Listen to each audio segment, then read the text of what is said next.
Welcome, everybody, to Respawn Please, the weekly video game podcast where two dum-dums come together to talk all things video games.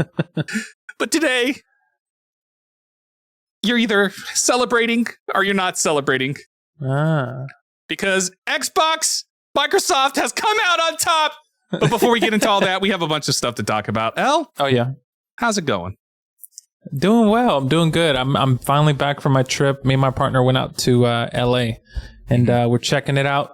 And it was cool. It was interesting. I forgot. It's been a while since I've been in LA. But I was like, whoa. And, just out there checking out the scenery. We had a lot of great food. I was like, oof, if we come out here, I got to be careful. Because, man, I can gain weight quick out there with all the great food they have. Oh, yeah. Yeah. So I take it you enjoyed your time, your weekend. Yeah. I had a great time. The only thing that I did enjoy was the traffic. That's the only thing. Oh, yeah. Traffic's horrible. Worst part about LA. Just like all of South Carolina, California. I said South Carolina. SoCal. There we go. SoCal, Words yeah. are hard. That's just like the fact, like from LA down to San Diego, it's just god awful. Oof, man. And it's funny because I know living in Atlanta, we get kind of put up there on the list for like really bad traffic, but compared to LA, I'm like, Atlanta traffic is nothing compared to LA. Yeah. It's just I could go on a ramble about how I do not enjoy the traffic out there, but it's okay. I don't want to do that here. Maybe I'll do it on the next what's it called? Relax and Respawn. Yeah. Maybe I'll do it on the next one. I'll just be like, it'll be nothing but an hour of me just groaning about the traffic. Both vent about it because I have horror stories about it when I lived out that area. Yeah. So I never want to go through that experience again. So. Oh yeah. But other than that, I'm good. I'm happy to be back. Yeah, that's good. We've missed a week. Yeah, just a week. It's been 2 weeks since we last streamed. It's our last episode 35. Oh yeah. Episode 36. A lot's happened in these 2 weeks. They have. It's been a wild ride. I've been texting you a lot. I know you have been texting me, and it's crazy all the news because every now and then too I'll get like my little news feed of gaming news and stuff, and I'm excited to talk about some of this because it's interesting. Some would say that we predicted what might happen, but we'll talk about that later. We predicted it. I predicted everything. I am a soothsayer. I know everything in this world. Hilarious. Bow before your Lord and Master. I'm kidding. I didn't change the date in the doc. Shit, it's the 14th, not the 7th. Oops. Also, we weren't going to ever stream on the 7th, so I don't know true. Why it's there. So funny. So in the 2 weeks since we last spoke, have you been playing anything at all, Elle, or have you just been focused on? Actually, so I played a little bit of more. I'm trying to finish. I'm almost done with LA Noire. I'm trying to get that out the way. Yeah. Besides LA Noire, I played a little bit of. I got back into Slay the Spire a little bit, and just been enjoying it. I'm like. It's so funny because Slay the Spire, for those of who are familiar with it or those who don't know, it's like I've become addicted with trying to. You have what is it like 4 or 5 classes? I think it's 4. Yeah, 4. You have the Silence, Ironclad, the Defect, and then the Watcher. The Watcher, that's right. And with the Ironclad and the Silent, I was able to run through it to get to the heart, so to speak. When you're going through the game. But man, the Defect, I have such a hard time like getting to that end boss, or if I do make it, it's a hard time to defeat him. And so what I've done, even though I've unlocked all the classes, I've been playing it on the Switch as well, but on the Switch, I can move to the next class, the Watcher, but I'm so obsessed with beating it to the heart with the Defect that like I lose a lot, but then I'm always like, no, I can build a better deck. I can get back in there and just find a way. And so I've become addicted with just trying to get it to the end. And I could easily move on, but I don't want to move on to the Watcher until I beat the final boss with the Defect. And so besides that, I've been playing a little bit of Amnesia the Bunker. You want to know something funny? I don't know why I picked this game. But it's funny. So I started to play it, and I don't really play too many scary games. I'm somewhat of an easy scarer. And I remember I was playing like the first part of it in the beginning, just like a couple minutes into it, and I immediately started to get scared. And I was playing it at night, and I was like, and like my partner was here with me, and I was like, can you like stay right next to me so I don't get scared? Because I have a hard time playing these scare games.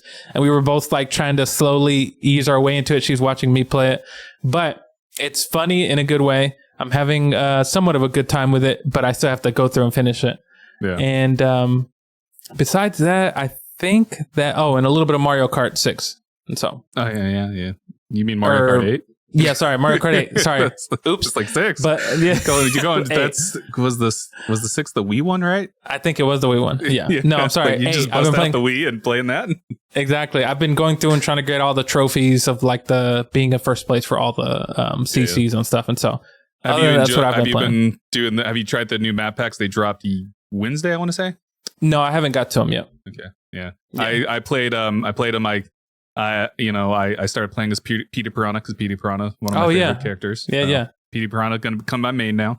Nice. It's Dry Bones now. It's going to be Petey Piranha just because I love Petey Piranha. Got to change it up every now and then.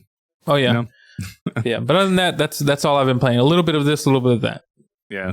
I've been playing Amnesia: The Bunker as well. Yep. That's all I got for that. I don't want to reveal my thoughts for it until because for those who don't know, for listeners that don't know, we're going to be starting a Review Please video game edition. And Elle picked Amnesia: The Bunker as their first game to review and talk about. Oh yeah. So, oh boy. Everybody's in for a treat. I will reserve my thoughts until then. Those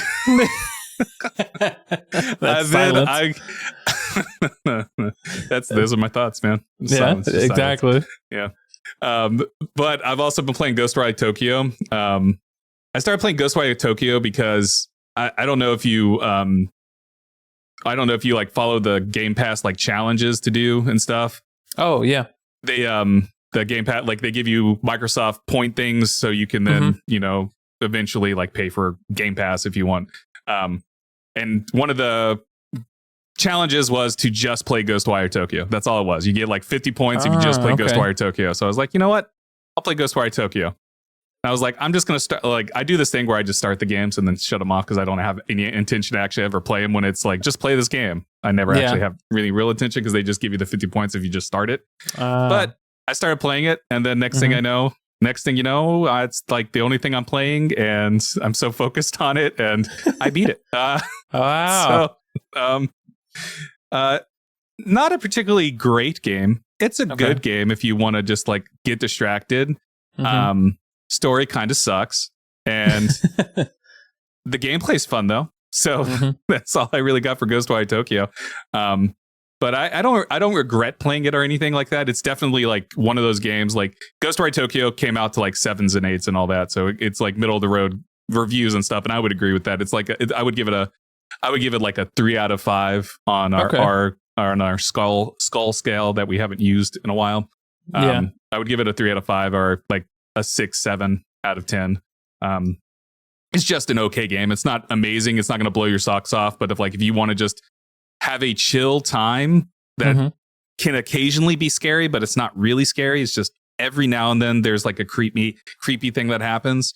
If you're in for something like that, then Ghostwire Tokyo is pretty chill. There's a bunch of cute cats around the city. There's a bunch of cute dogs too. You can pet the dogs. You can give the dogs dog food, and then you can read their thoughts. Oh, interesting. Not useful in any way. Like reading their thoughts is like virtually useless. They'll just be like, "Oh, thank you so much for giving me the food," or "Man, I'm really hungry." And it's like, cool. I guess that's what a dog thinks all the time. Occasionally they'll have something substantial, but for the most part, it's like useless. And then so I got re-addicted to WWE, WWE 2K23. I started creating a universe and all that, and we don't have to get into it. I love WWE 2K23. The way I play it is I just like sim, like I just put it on and create the universe, create the matches, and then I have a spreadsheet of keeping track of everything. Okay. I'm a crazy person. And then on the other game that we're going to review on Review Please Video Game Edition, I've been playing a lot of Arcade Paradise. I will not give my thoughts on this. I will save it for our actual review, but I've been playing that a lot. Nice. A lot more than I played Amnesia: The Bunker. I'll just say that. Ooh. Give you an idea of where I'm at with those. But enough about all the stuff we've been playing. Let's talk about the news. And you know what? just need to jump. We need to skip all of this other bull crap. Let's just jump right into the big topic. Okay. Microsoft has finally fucking won. That's right. Microsoft beat the FTC earlier this week. But wait, FTC tried to appeal. You might be wondering, but what happened to the appeal?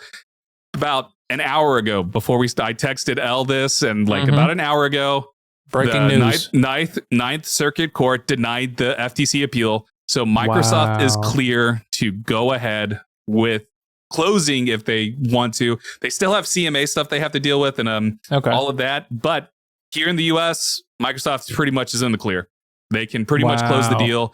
Microsoft can close the deal and own Activision Blizzard. So I have a bunch of links to go through. We're going to start with this appeal that got denied. So yesterday, was it yesterday? It might have been Wednesday. I think it was Wednesday. The FTC tried to appeal the ruling that was received earlier this week that Microsoft could go ahead with everything. The FTC got denied their preliminary injunction, which would have effectively killed the deal and all that stuff. But court ruled against the FTC, and it seemed to be all gravy. And then the FTC decided they wanted to appeal. And then the deny came in today. I don't really know which. I guess the Verge would be the one to go for here to really give an idea. Yeah, it's just, this is from The Verge by Tom Warren. The Federal Trade Commission, FTC, has lost what may be its final attempt to block Microsoft from buying Activision Blizzard. It's the second loss for the FTC after a U.S. federal judge denied its request for a preliminary injunction earlier this week to block Microsoft from acquiring Activision Blizzard until the conclusion of a separate FTC administrative case. The FTC appealed the decision by Judge Jacqueline Scott Corley, and now the Ninth Circuit Court of Appeals has denied its request for emergency relief to prevent Microsoft from closing the deal until the result of the FTC appeal is complete. In the article on The Verge, it has basically just like the single paragraph that was on the motion from the appeals court. Like the appeals court didn't even give a real response. It was just like, it's denied. Get out of here. So there's that. So let's start there, Ell. We're working our way back, I guess, to the actual court stuff and all that. How do you feel about how this week went? Were you excited like on Monday when it was like, oh yeah, you guys are good to go ahead? Yeah. And then the FTC was like, well, wait a minute, time to... I kind of feel like, I know for me, I kind of feel like it was just a matter of time, that everything was just going to go through and Microsoft was going to be allowed to eventually just be able to close the deal for Activision Blizzard. I wasn't surprised at all. I think I would have been more surprised had the court denied it. It just, because you just had this feeling with all the back and forth that Sony and Microsoft were doing with each other, as far as like, oh, you shouldn't allow them to hold kind of like this monopoly or whatever. And just, they talk about exclusives and everything. It was just a lot of like, kind of like mud throwing, And I was just like, as we've said before, I think on the previous episode, I think it was the last episode or the episode before last, where this just feels like the way that things are going. And I'm like, this is kind of like Sony, FTC, and all them just trying to prevent from future from happening. Like, no, we have to keep it like this. And Microsoft is trying to look ahead and be like, no, this is the way that gaming will, this is where it's going. And so, I wasn't surprised at all. Even with when they kind of were trying to get an appeal with it, even then I was like, I kind of feel like this is just like they're kind of like Hail Mary to kind of still try to prevent it from Microsoft allowing Microsoft to close the deal with Activision Blizzard. I was just like, man, you're just dragging it. They were just basically, trying to do everything they could to stop it somewhere. Yeah. And so I wasn't surprised at all. I was just like, come on, just... I'm trying to think, because like maybe when the whole deal was announced, I was a little bit more surprised. But now, after having so much time and the cases from each side kind of going back and forth, I was just like, man, just let this go. Like, let it go. Yeah. It's going to happen like this, whether you like it or not. And this is just the way that things are going. And so, say all that to say that no, I wasn't surprised. I just felt like it's kind of like there's no coming back from this. You can't stop this. It's in unstoppable force, so to speak. Yeah. It's definitely like, it felt like an unstoppable force. I remember like, it's been a year and a half, right? Because it was announced in January 2022. Yep. It's a wild. January 2022. I remember like waking up and seeing that, immediately texting you at like 7 o'clock in the morning, like, dude, you see this shit? What? Exactly. That was like the most mind-boggling thing, because like the up to that point, I guess the Bethesda, Microsoft acquiring Bethesda was like the biggest sort of acquisition, highest profile acquisition before that, and then they like, Microsoft was like, hold my beer, I'm gonna one up ourselves. Exactly. But yeah, like I said it like at the top, like back when this was first announced, that like I think if I'd have to go back and like listen to our thoughts when we were doing the podcast then. It's wild to think that were we doing the podcast then? Are you beginning? Yeah, I think so. Well, no, maybe. When the fuck did we start? I don't remember. I don't remember either. Maybe I didn't text you. Maybe I don't remember. I feel like maybe you did. Maybe it was like at the early stages of the pod. Yeah, maybe we were like in the early preliminary stuff planning. I can't remember. But oh god. We started in March of 2022. So yeah, it would have been like early. It would have been like probably like us when I first contacted you, trying to figure out if you wanted to do it as well and stuff. Yeah, anyways, not important. It does say here that the first episode we actually did talk about the deal for Activision Blizzard. It actually has that in the description. Great. We have to go back and watch that episode. So much has changed since then. I'm sure my setup was completely weird. Oh yeah, different. Anyways, but yeah, like I know I've been saying since then, like this deal is going to go through no matter what. It's just a matter of when. And we're here a year and a half later, or close to half. But yeah, like this was always going to go through. I had no doubt in my mind it was always going to go through. And like consolidation does suck. Let's be real. Consolidation does suck. And like the negative ramifications and the positive ramifications of all this, we aren't going to know until... We're not going to immediately know. Well, we might know the positives before we know the negatives. You know what I mean? Yeah. Like the positives are like, things coming to Game Pass, like Call of Duty coming to Game Pass, Diablo coming to Game Pass, all of that stuff. Like that, we'll probably see that stuff happen faster. But then the negative side of this sort of huge purchase, we probably won't see for another decade or so, Oh, yeah. So it's hard to say what's going to happen. And with that said, I do think this is going to open the floodgates, and I think we talked about this on our last episode. I think this is going to open the floodgates to embolden not just Sony, but like Netflix and Amazon and all of these other companies into buying up publishers and buying up studios. Because like there's, I'd have to look this up. I might be talking out of my butt here, but there's been like rumors of Amazon buying EA. I don't know if that's been disproven or been proven or whatever, but I've been seeing like articles and people talking about that and stuff, and I'm like, I guess that would make sense. Yeah, but like, yeah, so I'm sure that'll probably happen. I'm sure Ubisoft will get scooped up by somebody. I mean, freaking Embracer Group is crashing and burning right now, so they're probably going to start selling things off, and we'll start seeing like things get bought up and stuff.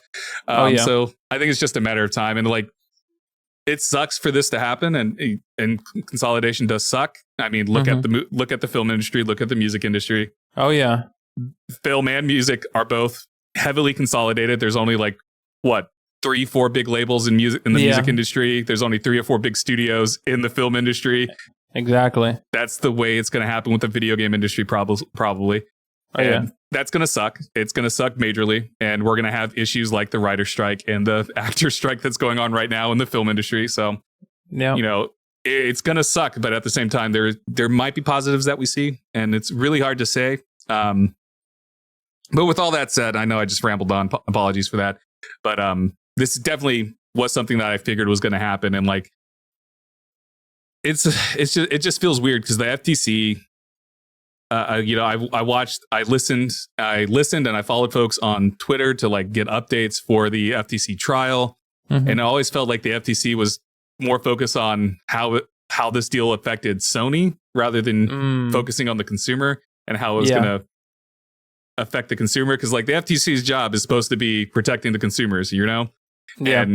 But like anytime the FTC talked, it was always, well, this is how it's going to affect Sony. And even the judge at one point, Judge Corley, mentioned like, we don't care about Sony. This is straight up quote from her. I'm paraphrasing here, but it's like a easy lookable quote where it's like, we don't care about Sony. We're here about the consumers. How does this affect the consumers?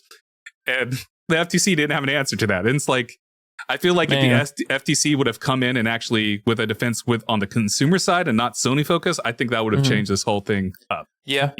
I think this would have changed the whole direction. But I think the FTC fumbled really bad and relied too much on like having Sony their focus, where it should have been more focused on the consumer. And I think that's where the FTC kind of stumbled, because I do think like if FTC would have emphasized the consumer side of things more than the corporation side, I think FTC would have easily won this. But it played out this way. It played out with Microsoft,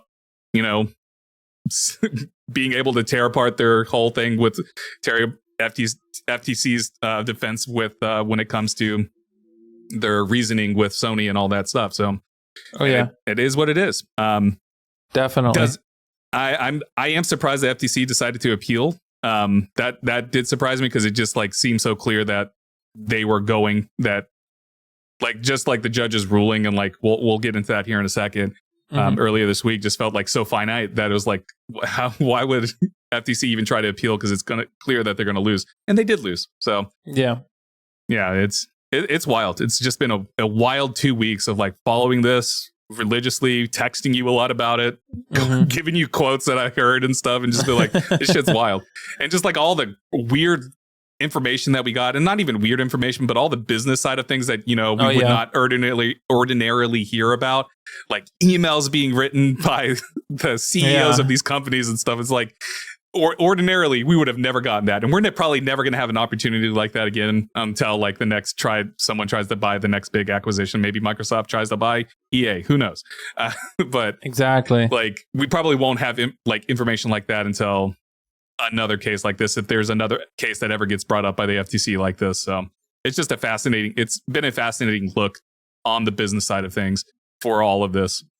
And no, definitely. I was going to say, this almost seemed like a lot of airing of dirty laundry between these companies, between like just Sony, Microsoft, and the FTC. And it felt like, it almost felt like a very bad breakup or something of them trying to, of divorce or something, and them trying to divide things equally and just each other having it out for the other one. And so it's so interesting, because like you said, it just felt like the FTC didn't come together with like a proper argument to really defend their position, and Microsoft did not come here to play. They were like prepared, and they had like almost like a rebuttal for everything that they were asking. And every time the FTC or even Sony would like point a finger at them, they would be like, well, how come you guys do this? And I think the one thing that was so funny to me was there's a moment, I think Sony was talking about if Microsoft does this, they're worried about exclusivity of like certain games or whatever. Yeah. And they were asking, I can't remember who exactly, but Microsoft, like, how do you defend having it exclusives? And he's like, well, the same way that Sony has Spider-Man. Like, we want to have Spider-Man over here, but you guys don't want to allow us to, so on and so forth. And I was just like, oof. It was getting spicy in there. So it was wild little things like that for sure. Oh yeah. But let's hop over to the actual like ruling that Judge Corley had earlier this week. This is straight from the article, from an article on The Verge by Tom Warren. Also, Tom Warren has been great. He's been on vacation this entire time, still writing about it. So like, my question for Tom Warren is, are you really on vacation? Don't lie. He apparently like went to Portugal or something like that for vacation, but it was still like reporting on everything with the FTC case. It was just wild to me. But yeah, hilarious. He was great coverage, and like he has a crap ton of articles up about this whole thing. So definitely check out The Verge. I'll make sure to link all of these articles and stuff in our description below for folks that want to check it out and everything. I would definitely check out this article that I'm about to quote from. It's Microsoft wins FTC fight to buy Activision Blizzard, because they have the full like documents that the judge submitted of her opinion And so it's 53 pages. It's a lot. But we're going to read one specific passage, which is straight from the article. In a ruling submitted today, Judge Corley said the following. Microsoft's acquisition of Activision has been described as the largest in tech history. It deserves scrutiny. The scrutiny has paid off. Microsoft has committed in writing, in public, and in court to keep Call of Duty on PlayStation for 10 years on parity with Xbox. It made an agreement with Nintendo to bring Call of Duty to Switch. And it entered several agreements to, for the first time, bring Activision's content to several cloud gaming services. This court's responsibility in this case is narrow. It is decided if, notwithstanding these current circumstances, the merger should be halted, perhaps even terminated, pending resolution on the FTC administrative action. For the reason explained, the court finds the FTC has not shown a likelihood it will prevail on its claim this particular vertical merger in this specific industry may substantially lessen competition. To the contrary, the record evidence points to more consumer access to Call of Duty and other Activision content. The motion for a preliminary injunction is therefore, and in capital letters, denied. I just like imagine like the GTA Wasted thing coming up, you know, just like denied. But just a summary of her thing, and there's like, again, go read the article because there's a lot to like look at, a lot of information here. There's also a lot of stuff redacted in the document. That's just because it has to be. But yeah, so this decision was not a surprise. If anybody actually like followed the case, listened to the case, you know, and listened to the defense of the FTC and Microsoft's arguments and everything, like I remember just saying like, there's no way the FTC could win because just there was just not. So yeah, but man, it's just wild that it made it this far, and technically the FTC hasn't even done its internal court case with Microsoft for the merger, which is wild to think. Like the FTC hasn't even done its own stuff, so it'll be interesting to see what happens. But effectively on Monday, theoretically, Microsoft can close the deal with Activision Blizzard. It's already been shown that Activision is being taken off the stock market through the NASDAQ thing. Is that what it's called, right? Yeah. NASDAQ, I think. Yeah, it's being replaced by another company because, I mean, Microsoft is about to buy all the shares, you know? Exactly. So like on Monday, it's expected to be taken off and all of that stuff. So it's happening, man. It's like, it's just so wild how quickly this stuff is happening now. Like, oh yeah, by Friday next week, Microsoft, Activision, Blizzard is going to be all one company probably. Wow. Like, holy shit. That is just a wild thing. And of course, there's a lot of, you know, fluffy comments being made by various people within the company, like Brad Smith, the vice chair and president of Microsoft, tweeted out, "We're grateful to the court in San Francisco for this quick and thorough decision and hope other jurisdictions will continue working towards a timely resolution. As we've demonstrated consistently throughout this process, we are committed to working creatively and collaboratively to address concerns." And then, of course, we have a little comment from Papa Phil. Everybody loves Phil Spencer, right? This is his tweet thread that he has. We're grateful to the court for swiftly deciding in our favor. The evidence showed the Activision Blizzard deal is good for the industry, and the FTC's claims about console switching, multi-game subscription services, and cloud don't reflect the realities of the gaming market. There's a lot more was said, but I can't find. It did not show. There it is. Since we first announced this deal, our commitment to bringing more games to more people on more devices has only grown. We've signed multiple agreements to make Activision Blizzard games, Xbox first-party games, and Game Pass all available to more players than they are today. We know that players around the world have been watching this case closely, and I'm proud of our efforts to expand player access and choice throughout this journey. And then he ends with "end" in capital letters, like it's like a definitive end. Oh, Phil Spencer, if only you knew, like later that day, the FTC would appeal. But yeah. Neither one, Brad Smith or Phil Spencer, have made a comment about the appeal since the appeal got denied an hour ago. So, but yeah, it's all happy camp, man. If you're an Xbox fan, if you're a Microsoft fan, you know, you're in good hands, I guess. Which brings the question. which brings me to the question with the deal closing, Ell. What do you want to see Activision Blizzard do? What franchises do you want to see revived? Do you want Call of Duty to get more time? Do you want Overwatch to be fixed because it god dang needs it? What do you see? What do you think is going to happen with Activision Blizzard? Like, honestly, I think it's just going to be part of the course. I don't think too much is going to change, at least not right off the bat. I think the most extreme change might be like Bobby Kotick stepping down and like leaving, definitely, and then getting replaced. Hopefully, he's still walking away with a couple $1 million, but whatever. No, it sucks. But the first thing that always comes to mind with this happening is I'm hoping that Bobby Kotick steps down because he's. Man, nobody wants him there. It's just with everything going on and just kind of like him not really taking action for all the harassment and everything that was going on within the workplace of Activision Blizzard. It's not a great work environment for a lot of people. And I think the first thing that Microsoft should do is basically, they find a way, get him to step down, replace him, improve just the work environment for Activision Blizzard, for the workers there, just so that way everyone can just work in peace and, do what they want to do, which create games. And so I think that's the first thing that should be done. I'm pretty sure a lot of other things are going to get done. I guess maybe, of course, I'm going to say, Overwatch needs a little bit of help as far as just like the development with everything got going on and just it needs more help than you expect. Oh, there's yes.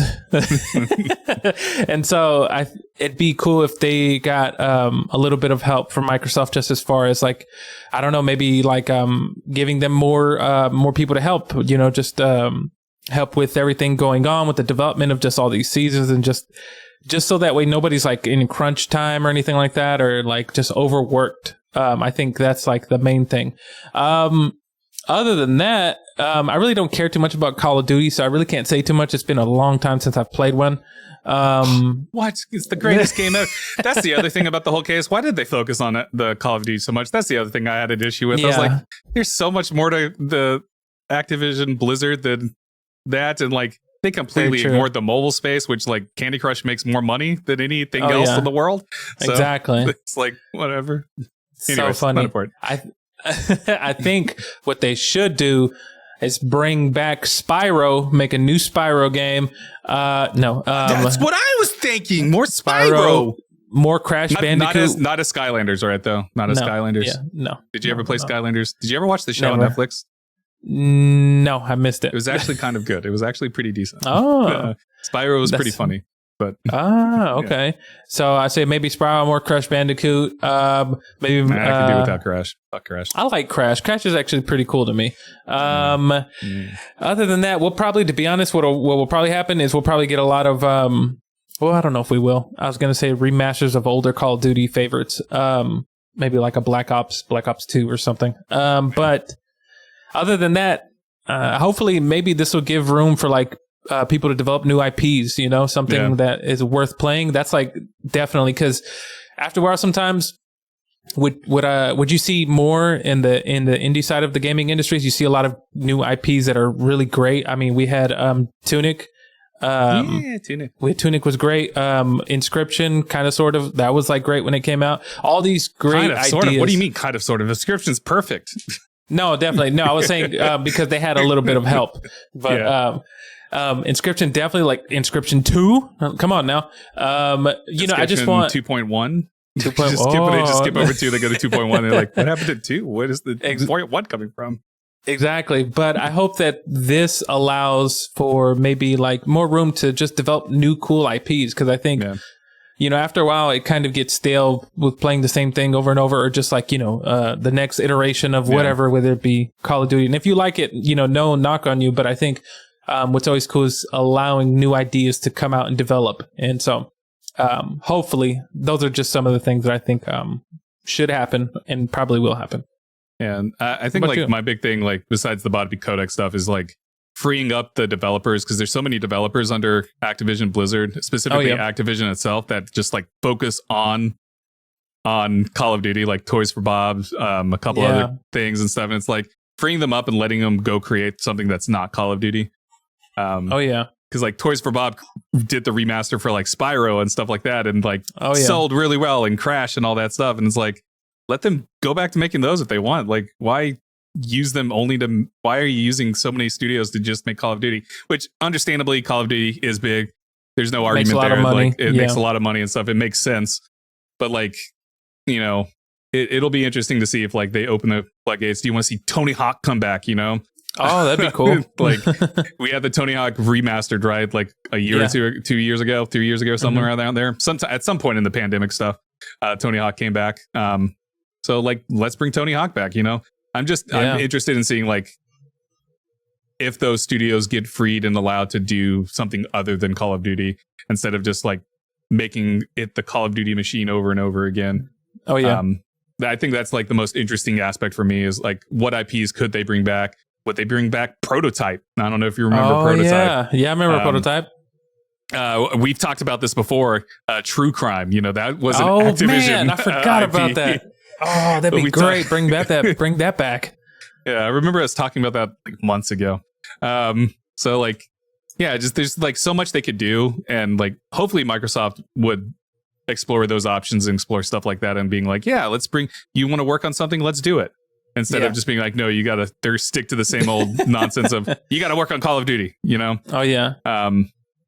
But yeah, I don't think initially, though, too much is going to change. I think the most extreme changes are going to be like the internal side of things, like Bobby Kotick stepping down, Microsoft stepping in and like really trying to improve the work culture and stuff like that. And I mean, you can only hope. Like, hopefully they do that, you know.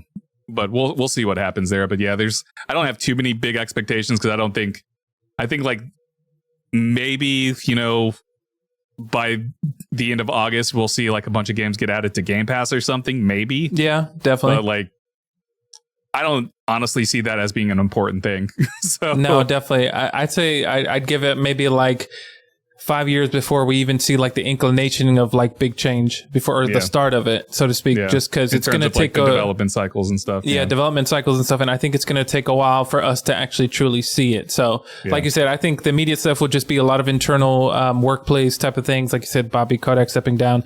And then we'll probably, of course, they'll make some sort of announcement after the deal is completely done. And then maybe they'll be like, oh, coming to Game Pass, you know, these Call of Duties, Spyro, Tony Hawk, all these different things. And that'll be like the first part of it. And then I'm pretty sure as like next year or the year after comes around, there'll be like start teasing, hey, maybe we've developed a new version of this IP, or maybe we've started a new one, you know? Yeah. And so I think it'll be something to that effect. Yeah, I agree. And just to real quick before we move on from this conversation about Microsoft and the FTC, Microsoft has issued a statement.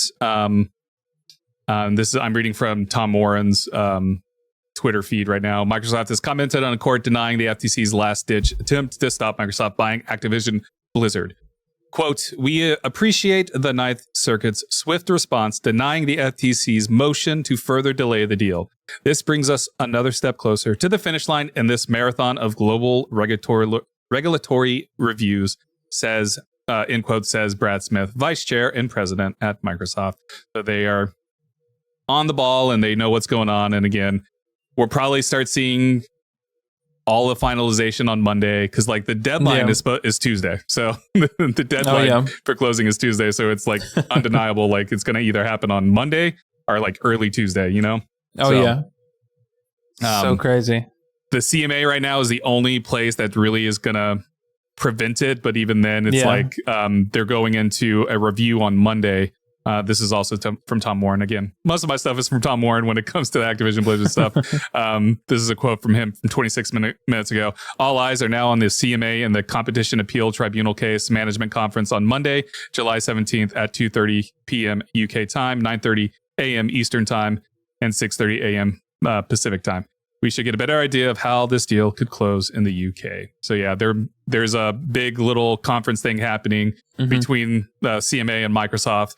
It's looking like they've come to a deal and they're going to announce it there to like kind of end this whole stuff in that stuff side of things. So CMA might be done, you know.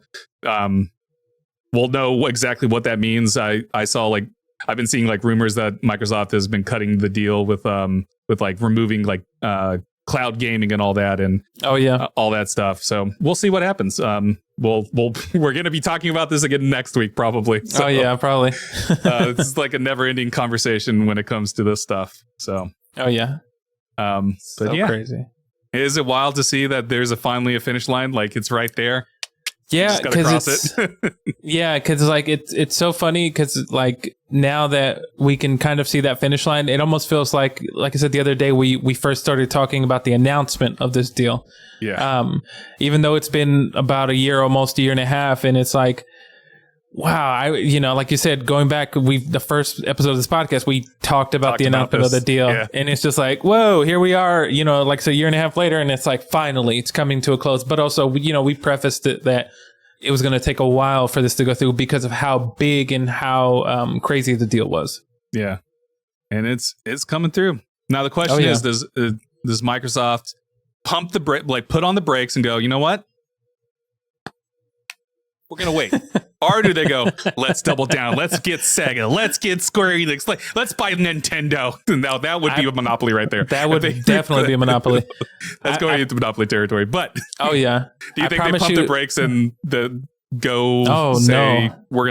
to keep going? They're going to keep going. I promise you they're going to keep going. Now, as I don't know if it'll be as big as the Activision Blizzard deal, but I think that I'm pretty sure now they're like, oh, well, it's almost like free reign now, so we can choose and decide what else would we want to get with all the money that they have. They're like, let's get this studio now. I don't know if it'll be as big as this one, just because this one took so long, and I'm pretty sure now they're like, okay, we've got the big one out the way. What other maybe smaller studios do you want to pick up or something? Like I said, Sega or just something. Because I mean, we all saw the list of all the studios that they thought about picking up. I'm pretty sure some of them are still on their radar, and they're like, okay, maybe we can go for them. Maybe we can make a deal with these guys over here. And so I'm pretty sure now. I don't think they're just gonna go out and just buy every single studio that they see, but I don't think this is the last that we're going to hear of them purchasing, another studio or two. I think it might be a little bit, maybe, but I'm pretty sure even if we don't hear about it, I'm pretty sure behind the scenes there's going to be talks of conversations happening, being like, let's get Super Giant Games, let's make Hades exclusive to Xbox. Exactly. I wouldn't be surprised. But moving on from all the FTC stuff, any final thoughts that you have, Ell? Or are you ready to move on? I just want to say that we predicted this. No. We predicted it. We're soothsayers. We see everything. Yeah, exactly. Beware the Ides of March. I'm just like, I'm happy that it's finally coming to a close. And I think, like you said, I think this is going to be a moment that the gaming industry remembers. Like it'll be in history etched that this big of a deal was made. Like you said, as far as like, what are the repercussions of this? We're probably not going to see it till 5, maybe 10 years down the road. And whenever we see something, we're going to be like, that's where it started. It started at this deal, what, depending how bad the repercussion is or, how good it is. It's going to usher in World War III. That would be crazy. It started because of gamers. God. Oh, no. So I always knew gamers would influence the world in some way, and it started there. Where were you when the Gamer Wars began? Oh my gosh. The Great Gamer Wars completely destroyed the universe. It was wild times. Oh my God. You drew the line in the sand. You're either Team Microsoft or Team Sony. It's so funny. And if you were really ambitious, you were Team Nintendo. I know exactly. If you were really independent, you were Team Nintendo. Yeah. That's so funny. I can already imagine whenever the deal finally closes. If you more than me probably have seen people upset and there's already been death threats and stuff towards the judge. It's like, y'all realize sending a death threat to a judge, it's federal crime. I mean, if you're a US citizen, if you're not a US citizen, I guess it doesn't matter. But like if you're the US, they track you down, you're screwed forever. So people make no sense. The vitriol has already gone like crazy. I said that last on the last thing that I couldn't wait for the chaos. Or maybe, I don't know if I said that on stream. I might have just texted you. I can't wait for the chaos. But the chaos. It's already been chaotic. People are just being dumb as dumbest, both on like Microsoft side and And those who supported Sony, the yeah. deal and those who were against the deal, either because they were on Sony side or they were just in general don't like Microsoft or whatever. And it's like, y'all are stupid. Exactly. All these arguments and stuff, you guys are just fools.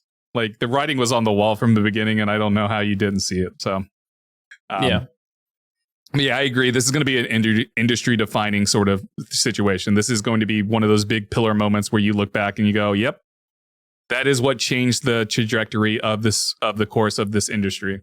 Yep. So agreed. It's going to be a wild thing to see what happens in 10, 15, 20, 30 years when we're old fogies with grandchildren. I don't know if I'm ever going to have kids, but maybe I have grandchildren. I don't know. Theoretically, in this future, I have grandchildren. So I know. Oh my gosh, it'll be crazy. Oh, just thinking about that, and then just looking back, like, wow, gaming changed so much. Yeah. We're all in the virtual space. We have VR headsets on. It's great. But moving on from the FTC conversation, that's the last time I'm going to say that because I feel like I said that 3 or 4 times already. Major Nelson is leaving Xbox. Elle, are you familiar with Major Nelson? Yeah, I know Major Nelson. Do you ever watch his stuff and everything? Because I remember back on the early Xbox 360 days, you'd turn on the Xbox, and if you were connected to Xbox Live, like I always saw his face, because he was always doing like he would always do like a thing of what's coming to Xbox Arcade segments and stuff, and he also had like a blog and everything. But yeah, Major Nelson, Larry Herb is leaving Microsoft. I'm reading from an article on GameSpot to just kind of, for those who aren't familiar with Major Nelson, to give you sort of a background. Herb has been with Microsoft since 2001 before moving to the Xbox division in 2003. I don't know, I was going to say 2023. That would have been wild. Xbox division in 2003. He's been with Xbox ever since and has been one of the biggest faces of the brand. He's known for the development and promotion of Xbox 360, Xbox One, and Xbox Live, and has advised many companies on utilizing social media to connect with communities. He announced his leaving through a tweet, and I'm just going to read straight from it, is after 20 incredible years, I have decided to take a step back and work on the next chapter of my career. As I take this moment and think about all we've done together, I want to thank the millions of gamers around the world who have included me as part of their lives. Why is it not letting me see the full thing? It's not letting me read all of the stuff. Oh yeah, I'm not too sure why. Yeah, is it letting you? No, it's not. Yeah, weird. So there's more. He said more. It's showing that there's 2 other tweets there, but it's not letting me see more of it for some reason. Let me grab my phone if I can just read from my phone. Give me a second. Tell me your favorite memory of Major Nelson. Well, Major Nelson, I just heard of him through like you said, whenever the Xbox screen would come on if you were connected to Xbox Live, and then of course he was like, if you were into what is it? I would, of course, early on Rooster Teeth, they had like a relationship a little bit, and they just knew of him, and then just like would talk about him from time to time. He had such a cool name. I always thought it seemed like very fit for like a Halo game, Major Nelson. And he was like just like really cool, and like it's crazy that he worked here for 20 years. Oh yeah, that's 2 decades. Oh yeah, it's 2 decades and saw all the generations of Xbox. So that's so wild. So to continue the rest of his tweets, apologies, y'all. I had to open my phone because my web browser was not letting me look at them. Also, thanks to Xbox team members for trusting me to have a direct dialogue with our customers. The future is bright for Xbox, and as a gamer, I'm excited to see the evolution. Thanks, and I'll see you online. Larry Herb. P.S. The Xbox podcast will be taking a hiatus this summer and will come back in a new format. But yeah, like he's been a big part of it. I remember in the Halo days, Halo 2 days being when because he would give like updates about Halo 2 and stuff like that. And I remember reading those updates and being obsessed with those updates and stuff. Cause like I loved Halo. And so like, I just remember going all the way back to then. And then, seeing him like appear on my Xbox when I would turn my Xbox on and stuff like that. And then, he's just always been a fixture, sort of similar to sort of how Phil's been a fixture. Like, Larry's been a fixture as well, Major Nelson. Exactly. And just like, it's just cool. And, you know, he deserves it. Like, he deserves to move on and figure out what he wants to do with the rest of his career, whatever that means. It'd be funny if he goes over to Sony. Guys, I'm going to going over to Sony. What if he left that because would of the destroy deal? Everybody would be, what? What if he was leaving because he didn't like the deal? He was like, this is bad. And he's like, I'm jumping ship. I'm going to Sony. I'm going to Sony. I'm going to help them make a bigger deal. But no, but in all seriousness, though, I'm hoping to see what he does next. I'm looking forward to seeing what he does next, you know, because he's just been part of the Xbox community for so long. And I just remember following him. And like, it's one of those things when I saw the announcement, I was like, yeah, I guess it's been 20 years and I guess he has been there the entire time. It's wild to think because again, going back to Halo, just remember his blogs about it and stuff. And then all the other stuff. And it's like, man, it's wild. Not going to have that anymore. Oh, man. So moving on to another topic. Xbox is cracking down on voice chat over on the Xbox blog. There's a long article explaining why they're cracking down, and I'm going to quote straight from it. Reactive voice reporting on Xbox is designed to be quick and easy to use, the minimal impact to gameplay. The feature is designed so players can capture quickly and jump back into their gameplay and finalize their report when their game is over. Players have full control. You choose what to capture and report. Our feature is designed so that only you, the player, can initiate the capture of the last 60 seconds of gameplay activity that occurred for content moderation purposes. The clips live on your console for 24 online hours, giving you the flexibility to either submit immediately or wait until you're ready. We'll also send a reminder to report if you haven't completed one within the 24 online period. If you decide not to report, the clip will be erased from your console automatically. We've also made updates to our notification features so that the players that submitted the report will get a notification about whether or not Xbox took action on the report submitted. So this is just a step into cracking down on some of this voice toxicity in games, you know, that you get, that, you know, back in the day when we played Halo and Call of Duty through Xbox, you heard some pretty horrific things that, you know, very horrific. At the time you laughed about it, and now, you know, realize, like, looking back on it, it's like, oof, yeah, we probably shouldn't have laughed about that. That probably shouldn't have been said. Just the things that people said online. Yeah, it's kind of why I stopped playing games online, to be honest, and like why I, like, when we played Overwatch, I immediately turned things off because I just don't want to deal with any of the toxic bullshit that people have. So it's just one way to kind of crack down on this. No, definitely. I'm all for this, especially with making like a safe space for people to just play games and be like comfortable to play. Because like, man, it's like you said, 10, 15 years ago, like people said a lot of wild things, and there were like I'd say almost no repercussions to how they are like compared to today.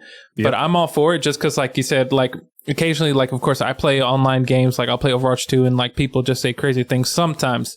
But I like it so that way, people feel comfortable just being able to play, and, you know, not kind of, because a lot of times gaming is where people kind of escape a little bit to kind of like get away from the real world for a little bit, be comfortable, kind of feel like they're in control of just something, you know, and it should be a safe space. I understand people getting frustrated, but what I don't understand is whenever they kind of take it out on people, because at the end of the day, it shouldn't be aimed at people.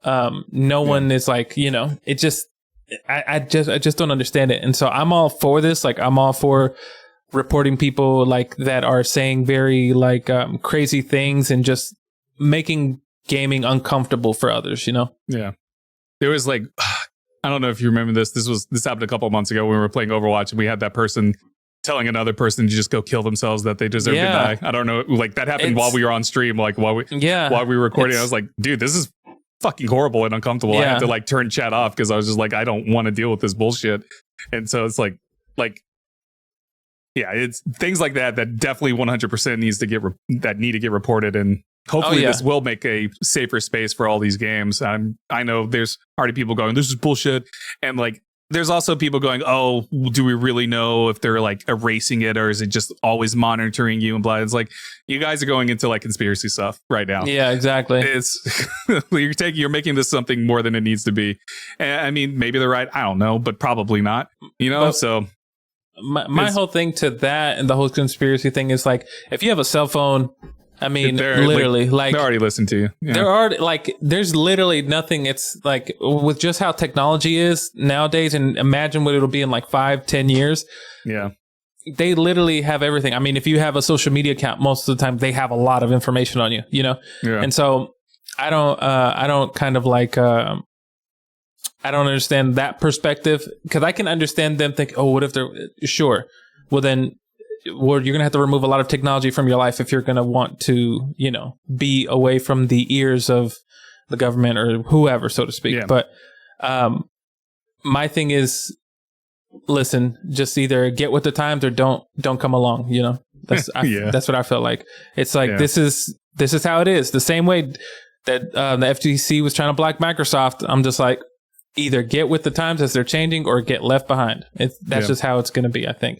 I agree. It is what it is. Like, again, my bless my dad. I love him.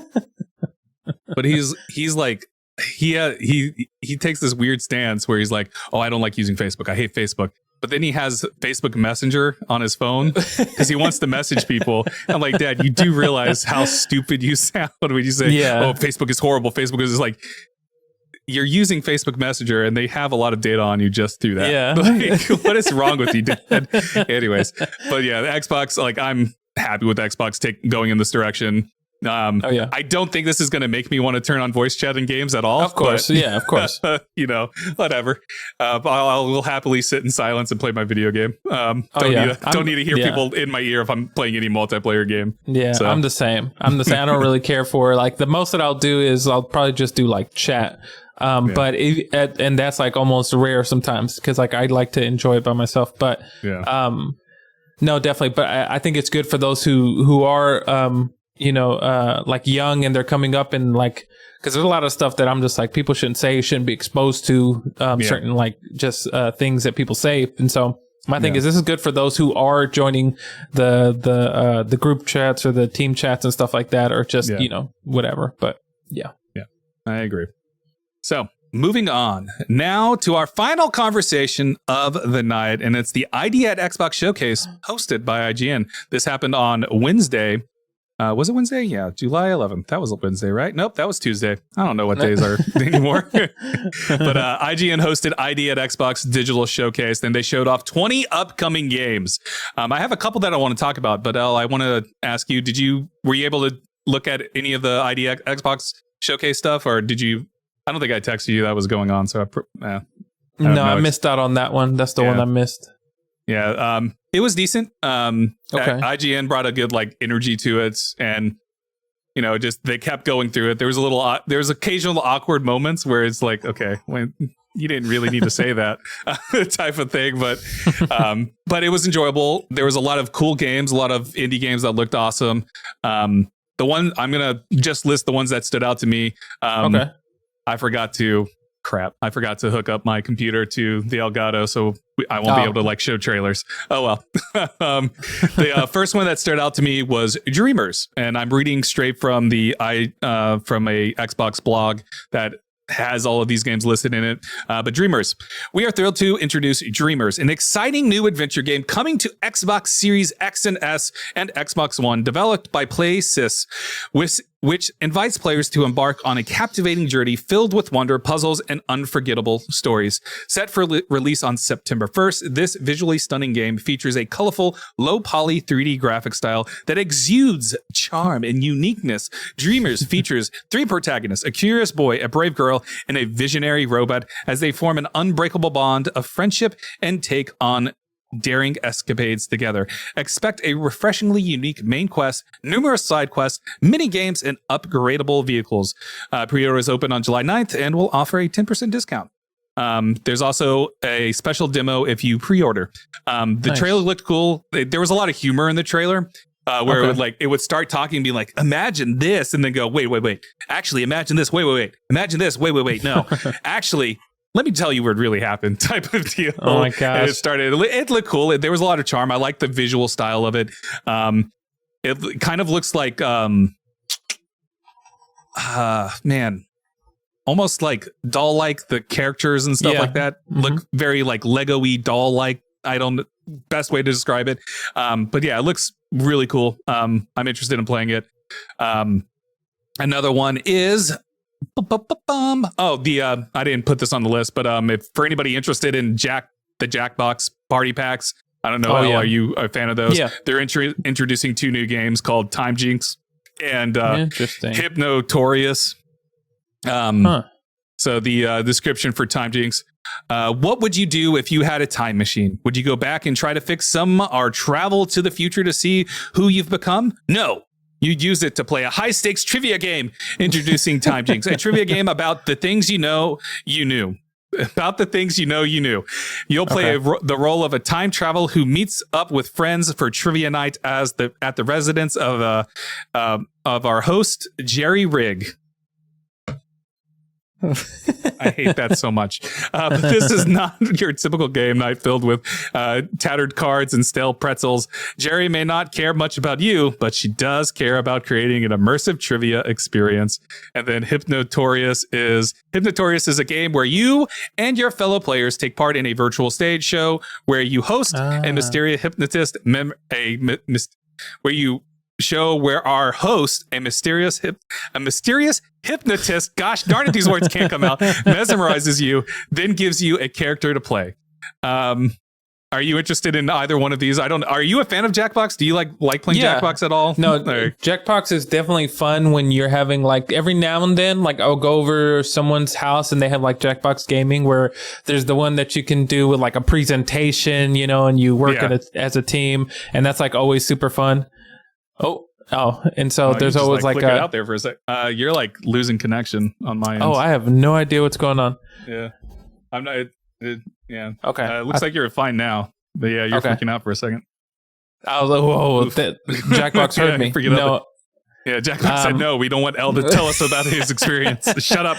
Shut him up. They appear behind you and beat you up. Oh my gosh. But yeah, so there's that. I can't remember. There was like a couple of other Jackbox games where like you could like write descriptions of a picture and you're trying to be the funniest, and so those are always fun when you have like a group of people to play with. Yeah. Do either of these sound like they would be a fun thing to play on those days for you? Yeah, definitely. I think those would be cool and super fun to play. Definitely. I'm interested in the Hypnotorious. That actually sounds kind of cool. Yeah. I like the name. I just can't say it very well. Yeah. It is a cool name. Hypnotorious. Yeah. Hypnotorious. Yeah. Yeah. Next up, though, another game that jumped out at me was Monolith Requiem of the Ancients. Adventure awaits. Witness the beginning of Aster's extraordinary journey through the world premiere announcement trailer for Monolith Requiem of the Ancients. Immerse yourself in the mystical world of Galice, where dark forces threaten its very existence. Fear not, for a hero is destined to rise and become the planet's ultimate savior, guided by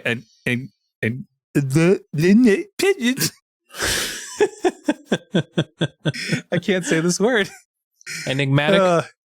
Yes, that word. Presence. Aster must unlock the secrets of the past while collecting legendary weapons that will aid him in his mission to thwart an unholy ritual.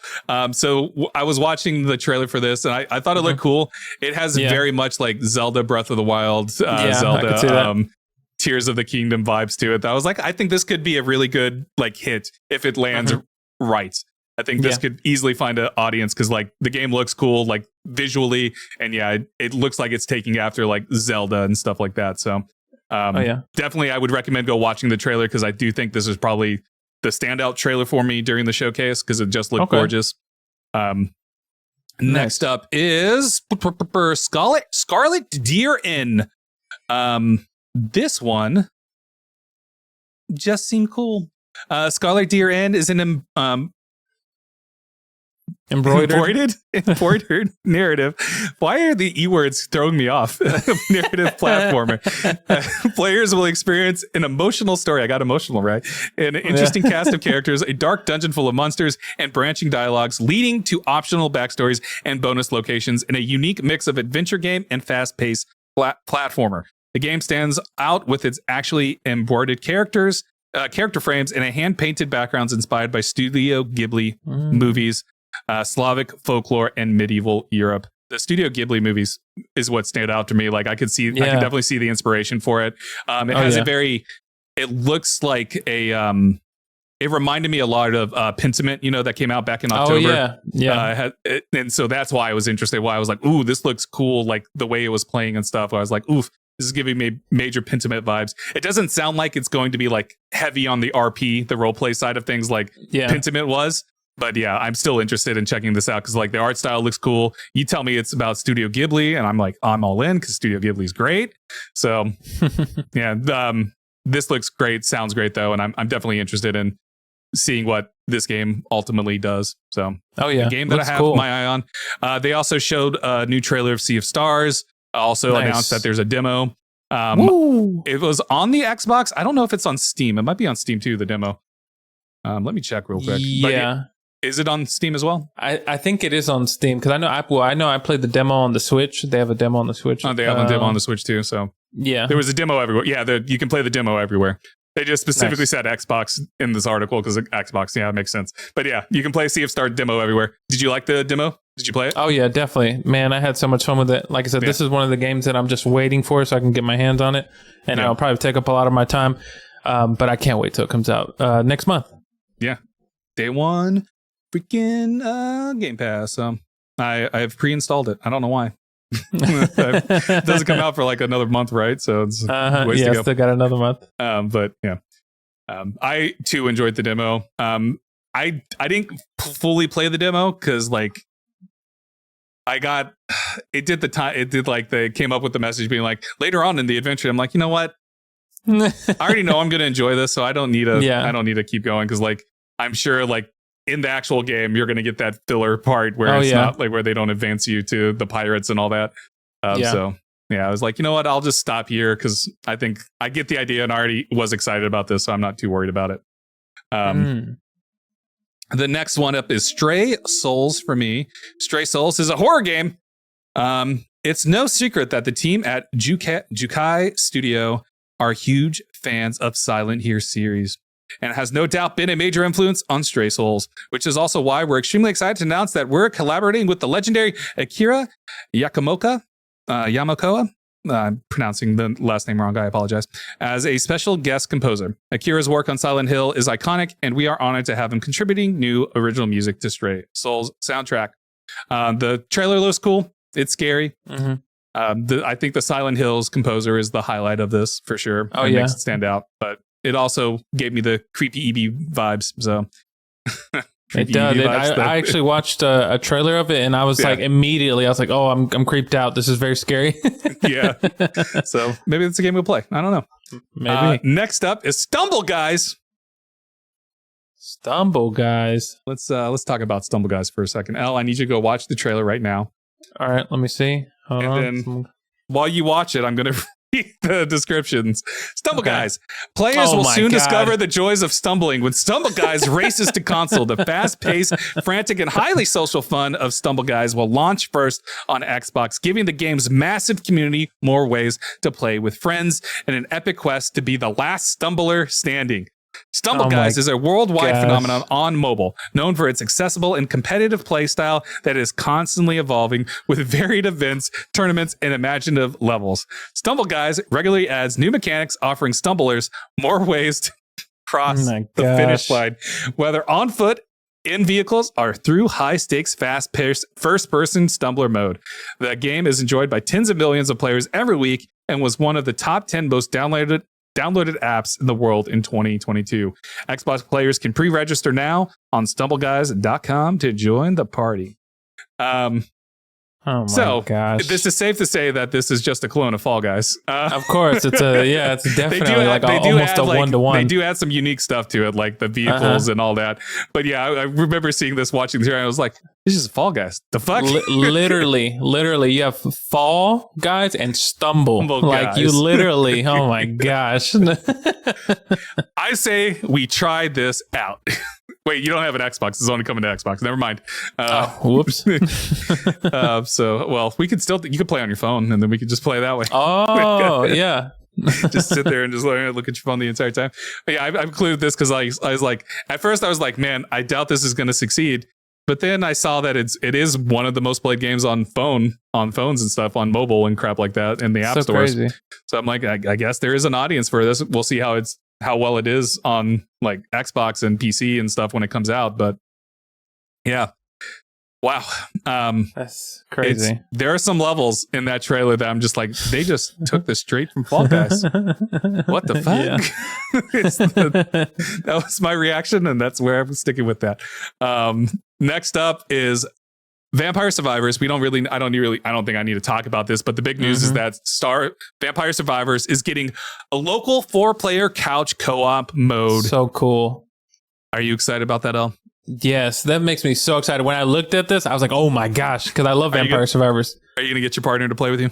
Oh, definitely. I'm going to tell her, hey, you have to play. You have no decision in this. You have no choice. You have to play. Here's the controller. Drag her over. Exactly. Oh, God, you're an abusive person. You really need... I'm calling the police right now. Oh, my God. But I think this will definitely be fun for the both of us because I'm pretty sure it's... Vampire Survivor, it's a difficult game, but it's a simple game to play. And so, man, this makes it like...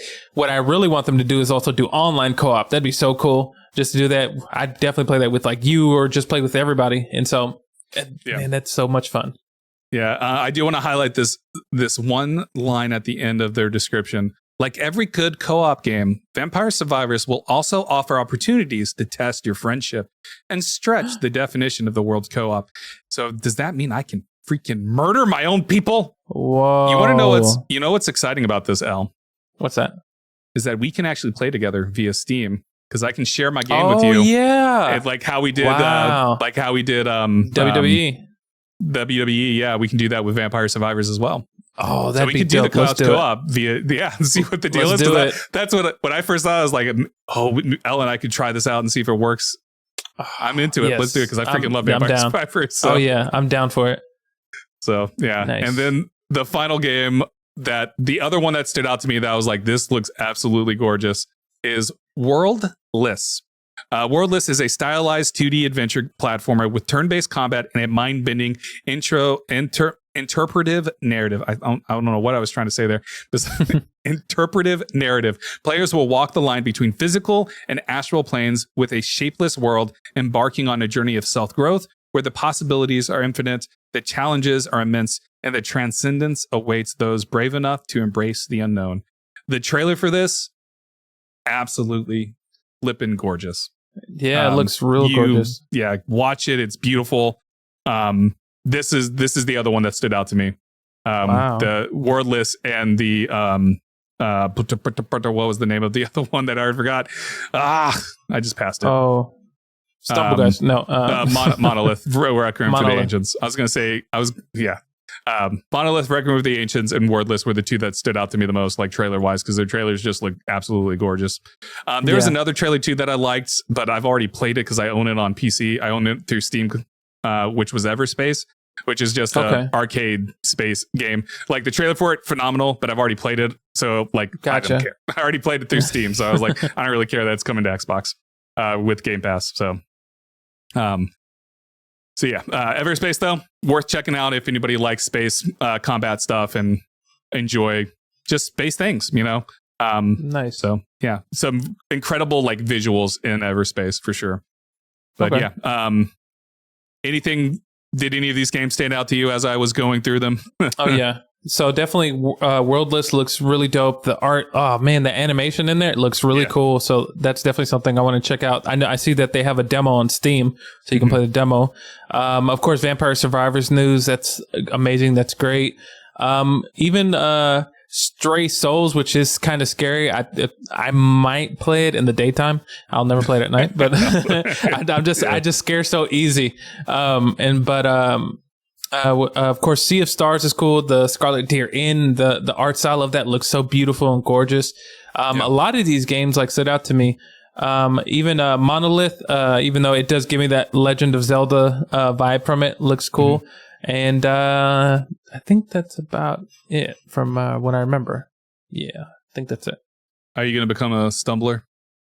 No, my gosh, no. you gonna... Also, I hate that word stumbler. It's not as catchy as Bean. It's not as catchy as Bean. I'm sorry. It's not. It's so funny. This makes me think, Stumble Guys makes me think of Roblox a little bit. Yeah. What it looks like. Sure. Yeah. And I could definitely see how maybe it's popular on the phone because it's like, of course, Fall Guys isn't on the phone. So this is kind of like its clone on there. Yeah.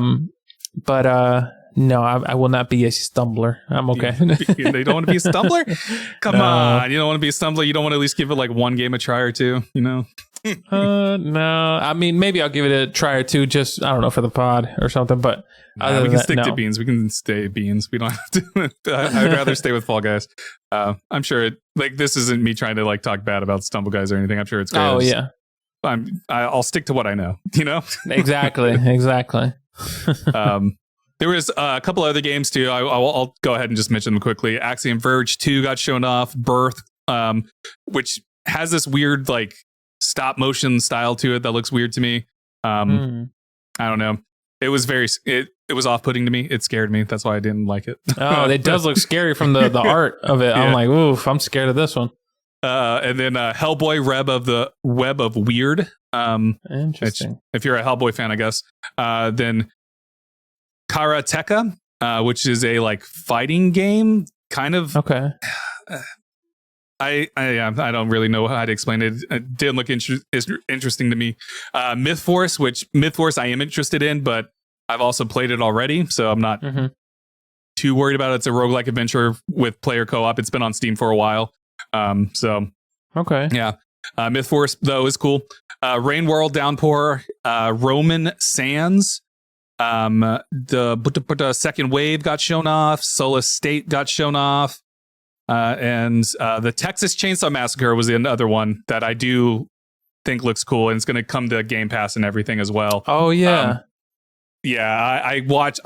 Because they had a beta a couple weeks ago, and I remember like a bunch of streamers streaming it and stuff, and I watched a couple of it. I didn't understand what it was trying to do because it was like it's a 3v4 team-based multiplayer game. So you have like the killers versus the survivors or something, and I didn't fully understand what was going on or what the objective was. So, but it looked cool. I saw someone else playing it, and it made me think of: is this like kind of it's in the realm of Dead by Daylight? Yeah. But I think if I remember correctly, this one the survivors are just trying to escape. If I remember correctly, they're just trying to get out of like a basement or something like that, and there's like multiple paths and stuff like that to take. So, yeah, it looks cool, and it's going to be on Game Pass and stuff. So. Yeah, nice. It might be worth checking out. Maybe we can get our friends to check it out with us. Oh yeah, and Blitz and stuff. Are we ever gonna go back to Dead by Daylight? I'm waiting on them. The call's on them. I'm waiting. I mean, we should because Nick Cage is coming in, right? He's gonna be a survivor. He's gonna be a survivor soon. So we need to get on it. One of us needs to be Nick Cage. Exactly. All of us need to be Nick Cage. Oh, that'd be so funny. Everybody could be Nick Cage. Yeah. Anyways, is there anything else that stood out to you? Any of these other games I just randomly listed off? No, I think that's it. I do like the art style of the Hellboy Web of Weird, and so the art style does look cool. I'm not a fan of Hellboy. I'm not like a super big fan of Hellboy. I do think he's cool, but I don't really know too much of him outside of the movies, the first live action movies. But does look interesting. But other than that, I think. Yeah, no, definitely. I just need Sea of Stars to hurry up and come out so I can start playing it. And Vampire Survivors, I'm going to keep playing that until the local co-op. Oh, yeah. I can't wait for the local co-op. Was there a date for the local co-op? Did I read off a date? Yes, August 17th, if I remember correctly. Because I think that's the same day that finally, after so long, Vampire Survivors is coming to the Switch. So now it'll be on the Switch. Oh. Yeah. So you're going to buy it on the Switch too? Oh yeah, I'm gonna have it on PC, on the Switch, on everything, man. I love that game. So what much if fun. I told you that I own it on just Steam? I just don't own it on Steam. I don't own it on Xbox. I could buy it on Xbox if I wanted to, but I'm not going to. Yeah, I have it on Steam too. Yeah, maybe I'll get it on Switch. I will say I'm very much thinking of buying Slay the Spire on Switch so I can play it on the flight to Japan. When I fly out to Japan in you'll love it. 3 weeks. So wow, you'll love it. Yeah. I mean, well, I've already played it. I've already I got all the trophies on PlayStation now. I don't know if I did that last weekend. So you can never all the trophies have enough. That's something I forgot to mention. I got all the trophies on Slay the Spire finally. I've been working on this for almost a year. According to my playtime, I have like 200 hours in the game. Holy crap. On PlayStation. Crazy. And then I don't know how many hours I have on Steam. I have a bunch of hours on Steam for that. So yeah. Nice. But yeah, after 200 hours, I finally got the trophy for Slay the Spire, which was nice. It was one of those things where I get the trophy popped. I was like, oh, thank God. Freedom. Well, uninstall. Literally what happened. Hilarious. I've been working on this for like a year and a half now, and it's finally done. Oh uninstall. Don't need to worry about this, and don't even think about it. If I'm ever going to play Slay the Spire again, it's going to be on PC. So, which I will play Slay the Spire again. It's just, I just for some reason decided I wanted that trophy and I needed the trophy, and so I got the trophy. I get that. Makes sense. Yeah. Anyways, nice. Wind us down. I rambled on long enough. No worries. Everybody, thanks for tuning in to the Respawn Please podcast, the live version. If you can always catch the live version here on our YouTube at Respawn Please podcast at 7 p.m. Central Standard Time, 8 p.m. Eastern, or you can catch the edited video version as well as the audio version of the podcast.